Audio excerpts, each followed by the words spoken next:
Every dialogue system works just fine until someone has an opinion. The ghost interaction was set up perfectly in phase 1. All I had to do was make the actual system and the UI.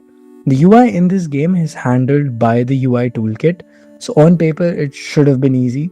Spoiler alert, it was not. Before I even started working on the actual dialogue system, I was hit by two bugs already. The next button for the dialogues was not working, and the player just forgot how to sprint. In reality, these were both literally 5-minute fixes, but for both of them, I wrote God knows how many debug.logs to see where the game was breaking, but ended up even more confused each time. The dialogue box just needed to be brought forward in the sort order, and the sprint bug wasn't even really a bug. It was just the save system. When I had created this new scene, I had not set the player stats, so inherently the stamina was 0.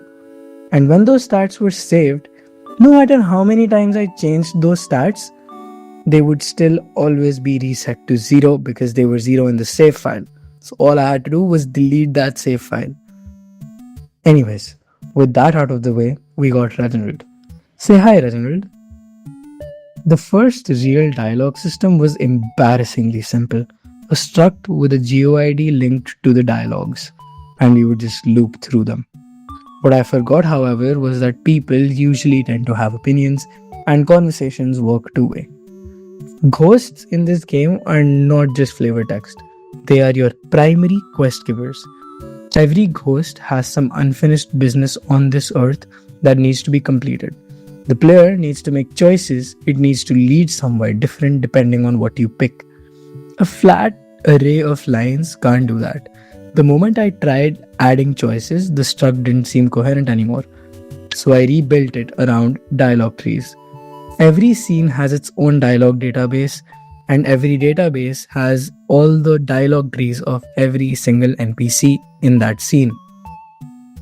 Each dialogue tree is made from dialogue nodes, and each node may or may not have choices which may or may not lead to different nodes. You can find out more about the world depending on what choices you make in those conversations. This is where our dialogue system stands for now. Ghosts that can actually hold conversation, and a structure built to carry every quest in this game. Next, we have a full-fledged ability system. In this game, there are items that you obtain, and equipping those items give you special abilities. If you are curious and want to know more, stay tuned. The Steam page launches on Halloween, wishlists open then. If you're following this from the beginning, thank you, there's a lot more coming.